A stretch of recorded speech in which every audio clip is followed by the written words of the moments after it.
Dear students, आज हम लोग क्लास 12 में पी ब्लॉक में ग्रुप 16 के एलिमेंट के बारे में पढ़ेंगे।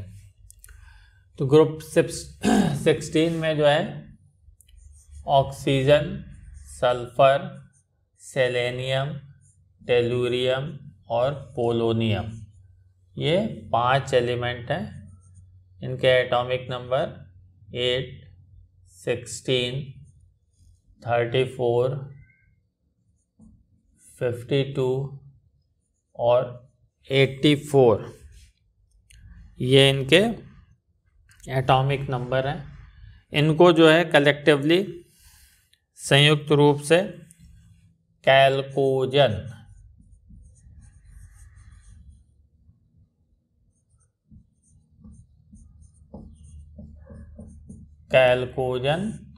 भी कहा जाता है। इसका रीज़न है, इसमें सभी जो है इसमें पोलोनियम के अलावा, इसके अलावा जो है एक लास्ट एलिमेंट भी इसमें जोड़ सकते हैं, Lv। इसका एटॉमिक नंबर जो है 116 होगा। अभी इसके बारे में बहुत इसकी केमिस्ट्री जो है पता नहीं है। इसको जो है लिवरमोरियम कहते हैं। Lv सिंबल जो है इसको दिया गया है। और IUPAC में अगर इसको हम लिखेंगे तो ये अन हेक्सियम है, तो UH जो है इसका सिंबल अकॉर्डिंग टू IUPAC होगा। तो इनको, इसमें पोलोनियम रेडियो एक्टिव है, Lv इसकी केमिस्ट्री अभी बहुत नहीं मालूम है। तो इसके अतिरिक्त सभी जो है ये और बनाते हैं, अयस्क बनाते हैं, ठीक है। इसीलिए इनको जो है कैल्कोजन कहा जाता है, ठीक है। तो इसमें जो है सबसे पहले इसकी उपलब्धता, अकरेंस, इसमें ऑक्सीजन जो होती है, ऑक्सीजन एटमॉस्फेयर में, वायुमंडल में 21% बाई वॉल्यूम आयतनानुसार, और लगभग 23% जो है वो बाई मास, द्रव्यमान के अनुसार जो है ये उपस्थित होती है। ये सभी जितने भी बायोलॉजिकल सब्सटेंस हैं, जैविक तत्व हैं, उन सब का कंपोनेंट हैं। और जो है दहन, कंबशन और ब्रीदिंग है, श्वसन, इसमें जो है इसका उपयोग होता है। और ये जो है पूरा जो अर्थ की जो का हिस्सा है उसके लगभग 46% मास का जो है ये निर्माण करती है। ऑक्सीजन जो है वो कई मेटल्स के जो है, कई धातुओं के ऑक्साइड और सिलिकेट, और ऑक्साइड और सिलिकेट अयस्क, इसके अलावा ऑक्सी साल्ट, ऑक्सी लवण, जैसे sulphate, carbonate, nitrate, phosphate, borate, इन सब में पाई जाती है ये। और ये आप जानते हैं कि जो है समुद्र जो है वो पूरे अर्थ के हिस्से का 3/4 है, 3/4 जो है एरिया के हिसाब से, क्षेत्रफल के हिसाब से 3/4 भाग जो है समुद्र है, ओशन है। और जो वाटर है, जल के 89% मास का जो है, मास जो है वो ऑक्सीजन से होता है। और ओजोन जो है वो आपका स्ट्रेटोस्फेयर, जो वायुमंडल के ऊपरी भाग को जो है में उपस्थित होती है। और ये अल्ट्रावायलेट रेज, पराबैंगनी किरणों को जो हार्मफुल होती हैं, नुकसानदेह होती हैं, उनको जो है एब्जॉर्ब करती है ओजोन। तो इस फॉर्म में ये पाई जाती है। सल्फर जो है वो 16th मोस्ट अबंडेंट एलिमेंट है, 16वां सबसे अधिक पाया जाने वाला तत्व है। और ये अर्थ क्रस्ट में जो है फ्री स्टेट और कंबाइंड स्टेट, मुक्त अवस्था और संयुक्त अवस्था दोनों में जो है ये पाया जाता है। तो ये सल्फाइड ओर के रूप में, सल्फाइड अयस्क के रूप में भी जो है ये मिलता है। सल्फाइड अयस्क में जैसे ZnS जिंक ब्लेंड कहते हैं इसको, गैलेना कहते हैं PbS को।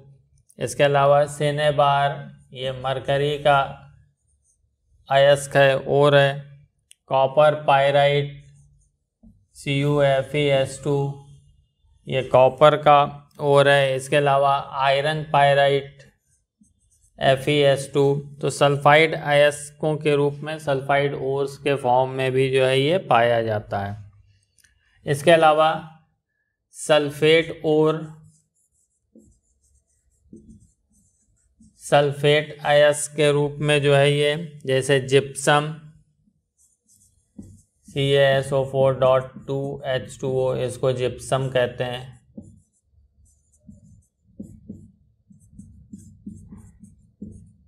इस फॉर्म में ये पाया जाता है। इसके अलावा बायराइट BaSO4 ये बायराइट के फॉर्म में सल्फेट में। इप्सम साल्ट जो है वो मैग्नीशियम का सल्फेट होता है, MgSO4.7H2O ये जो है इसको इप्सम कहते हैं, इप्सम साल्ट या इप्सम लवण।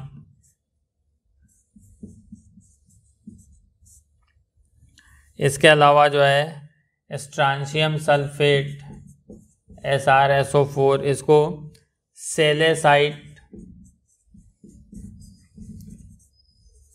सेलेसाइट जो है कहा जाता है। H2S सल्फर डाइऑक्साइड ये सब जो है आपका ज्वालामुखी से जो है निकलते हैं। इसके अलावा ये एनिमल और प्लांट में भी पाया जाता है। और ऑर्गेनिक सल्फर जो है आपका ये अनियन, गार्लिक, लहसुन, प्याज, मस्टर्ड, सरसों, इसके अलावा एग, अंडे, प्रोटीन, हेयर बालों में, और ऊल में पाया जाता है। इसके अलावा जो रिमेनिंग एलिमेंट हैं बचे हुए तत्व, सेलेनियम, टेलुरियम और पोलोनियम, ये जो होते हैं अर्थ क्रस्ट में जो है ये बहुत कम मिलते हैं। और ये जनरली जो है सेलेनियम और टेलुरियम जो है ये सल्फाइड और सल्फाइड अयस्क के रूप में पाया जाता है। इसके अलावा मेटल सेलेनाइड, टेलुराइड के फॉर्म में, मेटल सेलेनाइड, टेलुराइड इस रूप में भी मिलता है। पोलोनियम जो है वो रेडियोधर्मी है, रेडियो एक्टिव है। ये थोरियम और यूरेनियम मिनरल्स, थोरियम और यूरेनियम खनिजों के विघटन से जो है ये उसके डिसइंटीग्रेशन से मिलता है। इसमें जो Lv एलिमेंट है जिसका जो है नाम जो है इसमें लिवरमोरियम दिया गया है। ये बहुत स्मॉल अमाउंट में ही बनाया जा सका है। इसका रीज़न है कि इसका जो हाफ लाइफ पीरियड है, अर्ध आयु काल, वो सेकंड से भी छोटा है।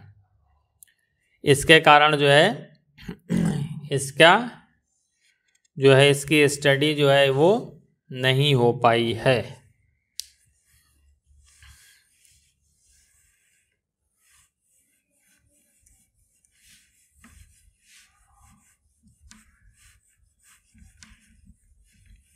अब अगला पॉइंट पढ़ेंगे हम लोग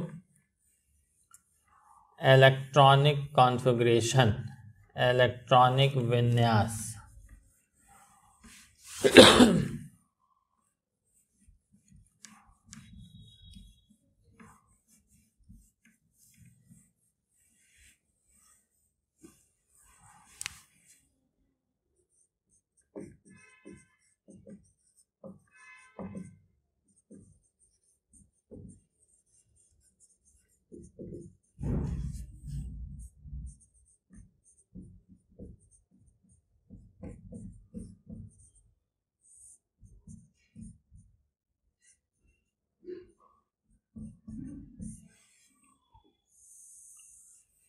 तो इसमें जितने भी एलिमेंट हैं, ऑक्सीजन, सल्फर, सेलेनियम, टेलुरियम और पोलोनियम, एटॉमिक नंबर 8, 16, 34, 52, 84।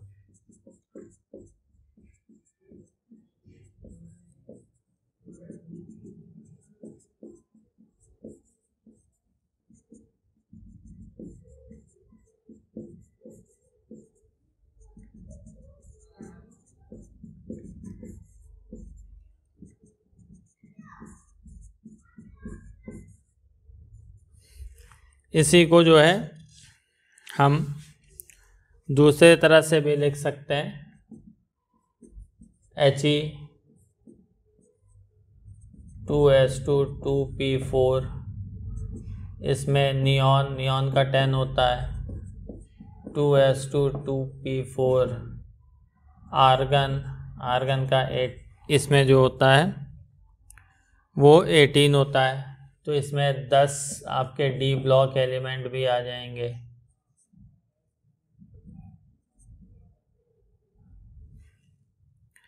इसके लास्ट में और 4s2 4p4। इसमें आर्गन के बाद क्रिप्टन Kr, और इसमें 4d10 हो जाएगा, 5s2 5p4। इसमें जेनन, और ये हो जाएगा 5d10। 5d10 से पहले इसमें f ब्लॉक भी आ जाएगा, तो 4f14, 5d10, 6s2 6p4। तो देखिए इन सब के वैलेंस शेल में अंतिम कोश में 6 इलेक्ट्रॉन है, 6 इलेक्ट्रॉन है। और लास्ट इलेक्ट्रॉन, डिफरेंशिएबल इलेक्ट्रॉन जो होता है वो p सब शेल में आता है। इसलिए इन सबको पीरियोडिक टेबल में ग्रुप 6A या ग्रुप 16 और P ब्लॉक में इनको जो है रखा गया है। इन सभी को जो है P ब्लॉक और ग्रुप 16 में रखा गया है। सेकंड पॉइंट हम लोग पढ़ेंगे, एटॉमिक एंड आयनिक रेडियाई, परमाणु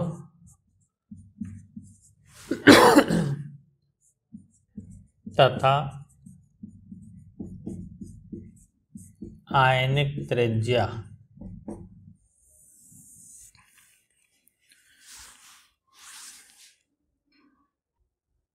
तो इसमें जो है किसी भी ग्रुप में टॉप टू बॉटम, ऊपर से नीचे जाने पर जो है शेल जो होती हैं, कोशों की संख्या बढ़ती है, जिसके कारण इनका एटॉमिक साइज जो होता है वो इंक्रीज करता जाता है। इसी तरह से जो इसकी आयनिक रेडियस होगी, तो इसमें जितने भी एलिमेंट हैं वो E-2 टाइप के आयन बनाते हैं। तो टॉप टू बॉटम, ऊपर से नीचे जाने पर इनकी आयनिक त्रिज्या, आयनिक रेडियस भी जो होती है वो इंक्रीज करती है, बढ़ती जाती है। और इनकी जो एटॉमिक रेडियस होती है वो ग्रुप 15 से बड़ी हो, ग्रुप 15 से छोटी होती है, लेकिन ग्रुप 17 से बड़ी होती है। क्यों? लेफ्ट टू राइट जाने पर जो है वो इफेक्टिव न्यूक्लियर चार्ज, प्रभावी नाभिकीय आवेश बढ़ने के कारण इनका जो है, इनकी साइज जो है वो डिक्रीज करती है। तो इसमें लेफ्ट टू राइट यानी ग्रुप 16 की जो है एटॉमिक रेडियस जो होगी वो ग्रुप 15 से छोटी, लेकिन ग्रुप 17 से बड़ी होगी। उसका रीज़न प्रभावी नाभिकीय आवेश में वृद्धि, इफेक्टिव न्यूक्लियर चार्ज में increase. Effective nuclear charge, valence shell में केवल इलेक्ट्रॉन बढ़ते हैं, साथ में एक यूनिट जो है वो प्रोटॉन भी बढ़ता जाता है और नंबर ऑफ शेल उतनी ही रहती हैं, जिसके कारण जो आउटर मोस्ट इलेक्ट्रॉन हैं, बाह्य कोश के इलेक्ट्रॉन, वो अधिक जो है अट्रैक्ट होते हैं, इसीलिए साइज घटती है। तीसरा पॉइंट जो है आयोनाइजेशन एंथैल्पी।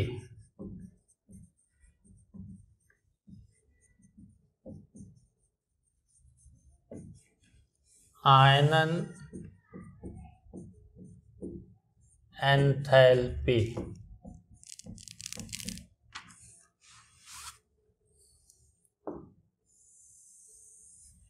इसको डेल्टा आई एच से रिप्रेजेंट करते हैं। आई ई भी लिखा जाता है इसके लिए। आई ई आयोनाइजेशन एंथैल्पी या आयोनाइजेशन एनर्जी कहते हैं इसको। तो इसकी जो है आयोनाइजेशन एंथैल्पी जो है ग्रुप 16 की जो होती है वो उच्च होती है, हाई होती है। इसका रीज़न है इफेक्टिव न्यूक्लियर चार्ज, प्रभावी नाभिकीय आवेश अधिक होने के कारण ये आसानी से इलेक्ट्रॉन लूज नहीं करते, ये सरलता से इलेक्ट्रॉन नहीं त्यागते हैं और कैटायन नहीं फॉर्म करते, धन आयन नहीं बना पाते हैं। ठीक, यानी ये मेनली जो है कैसे होते हैं, नॉन मेटल, मुख्यतः जो होते हैं अधातु, क्योंकि आप जानते हैं अधातुएं इलेक्ट्रॉन नहीं त्यागती, वो इलेक्ट्रॉन ग्रहण करती हैं, धातुएं आसानी से इलेक्ट्रॉन त्यागती हैं। तो इसी कारण जो है इसकी आयोनाइजेशन एंथैल्पी हाई होती है। लेकिन ग्रुप में टॉप टू बॉटम आने पर, ऊपर से नीचे की ओर जाने पर एटॉमिक रेडियस जो होता है वो इंक्रीज करता है, परमाणु त्रिज्या में वृद्धि होती है, जिसके कारण आयोनाइजेशन एंथैल्पी डिक्रीज करता है। आयोनाइजेशन एंथैल्पी जो है वो घटती जाती है और साथ में जो है जब घटती जाएगी तो क्या होगा, मेटेलिक नेचर भी जो है इसका, धात्विक प्रकृति भी जो है इसकी बढ़ती जाएगी। अब इसमें एक इसका पिक्यूलियर बिहेवियर, आप जानते हैं कि ionization enthalpy left to right, बाएं से दाएं जाने पर इंक्रीज करती है। तो ग्रुप 16 की आयोनाइजेशन एंथैल्पी जो है वो ग्रुप 15 से अधिक होनी चाहिए, लेकिन आयोनाइजेशन एंथैल्पी जो होती है ग्रुप 15 की ग्रुप 16 से ज़्यादा होती है। एक्सेप्शन है, इसका रीज़न जैसे नाइट्रोजन की जो होगी वो ऑक्सीजन से ज़्यादा होगी, फास्फोरस की सल्फर से ज़्यादा होगी। तो इसका रीज़न आप लोग ग्रुप 15 में पढ़ चुके हैं। इसमें p ऑर्बिटल जो होता है वो हाफ फिल्ड होता है, तो वो एक्स्ट्रा स्टेबल होता है। जबकि ऑक्सीजन में क्या है, p ऑर्बिटल ना तो हाफ फिल्ड होता है और ना ही फुल फिल्ड। इसमें p4 कॉन्फ़िगरेशन होता है और इसमें p3। तो ये आधे भरे हुए ऑर्बिटल होने के कारण ज़्यादा स्थायी हो जाता है। तो फर्स्ट आयोनाइजेशन एंथैल्पी जो होती है वो ग्रुप 16 की फर्स्ट आयोनाइजेशन एंथैल्पी से ज़्यादा होती है, लेकिन सेकेंड आयोनाइजेशन एंथैल्पी जो है ग्रुप 15 की ग्रुप 16 से कम होती है। द्वितीय आयनन एंथैल्पी जो है वो वर्ग 15 की इससे कम होती है। क्यों? क्योंकि एक इलेक्ट्रॉन निकल चुका है, अब ये N+ बनाएगा। अगर हम N और O को लें और ये O+, तो O+ में P सबशेल, P उपकोश के P ऑर्बिटल जो है ये हाफ फिल्ड होंगे, आधे भरे हुए। जबकि N+ में ना इधर half filled nor full field, ना तो ये आधा भरा होगा और ना ही पूरा भरा होगा। तो ये कॉन्फ़िगरेशन जो होता है वो ज़्यादा स्टेबल होता है। आधे भरे हुए ऑर्बिटल या पूरे भरे हुए ऑर्बिटल जो होते हैं वो अपूर्ण भरे ऑर्बिटलों से अधिक स्थायी होते हैं। इसीलिए इसकी सेकंड आयोनाइजेशन एंथैल्पी ग्रुप 16 की द्वितीय आयनन एंथैल्पी वर्ग 15 के द्वितीय आयनन एंथैल्पी से, सेकंड आयोनाइजेशन एंथैल्पी से जो होती है वो हाई होती है। इसके बाद चौथा पॉइंट जो है इसमें इलेक्ट्रॉन गेन एंथैल्पी, इसी को जो है इलेक्ट्रॉन अफिनिटी भी कहते हैं। ये इलेक्ट्रॉन लब्धि एंथैल्पी या इलेक्ट्रॉन बंधुता भी कहा जाता है इसको। तो इलेक्ट्रॉन गेन एंथैल्पी आप जानते हैं कि किसी भी एटम में जो है एक एक्स्ट्रा इलेक्ट्रॉन ऐड करने पर जो हीट या एनर्जी जो है वो रिलीज होती है वो इलेक्ट्रॉन गेन एंथैल्पी कहलाती है। तो ग्रुप 16 में टॉप टू बॉटम नीचे जाने पर जो है इसमें जो इलेक्ट्रॉन गेन एंथैल्पी होती है वो लेस निगेटिव,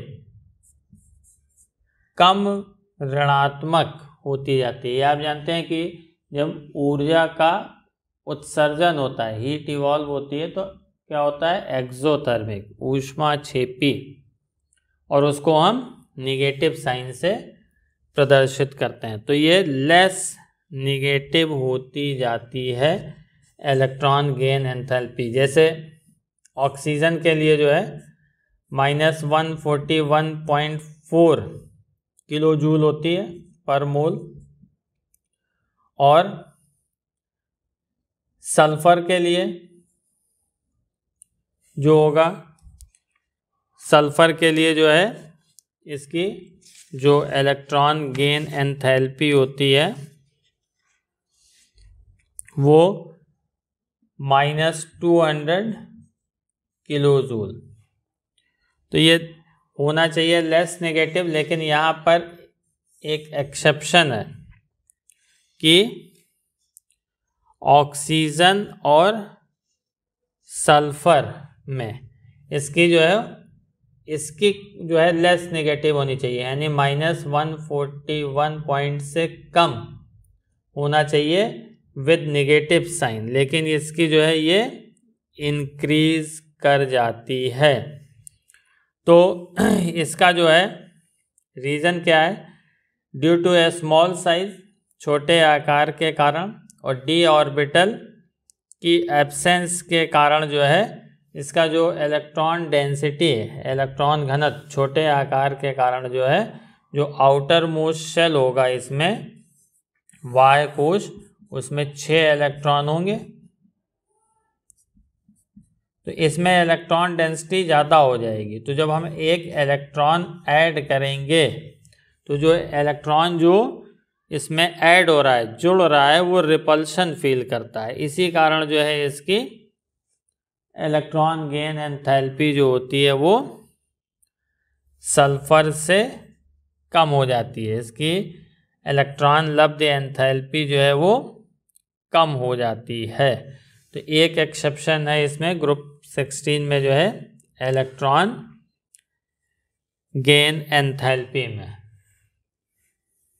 तो इसको ध्यान रखिएगा,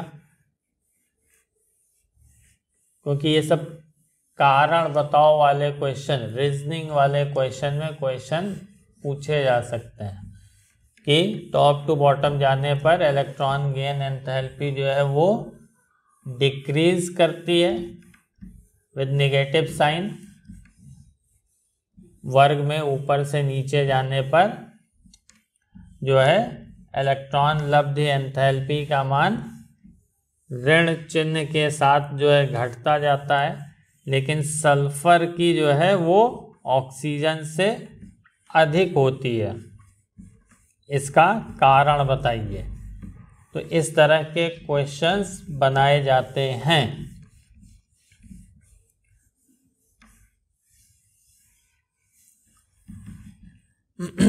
अब इसमें जो है अगला जो है वो है इलेक्ट्रोनेगेटिविटी।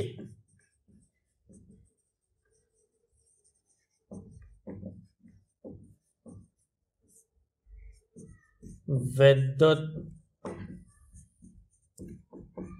ऋणात्मकता। इलेक्ट्रोनेगेटिविटी होता है शेयर्ड इलेक्ट्रॉन पेयर को अपनी ओर अट्रैक्ट करने की टेंडेंसी, साझे के इलेक्ट्रॉन युग्म को अपनी ओर आकर्षित करने की क्षमता।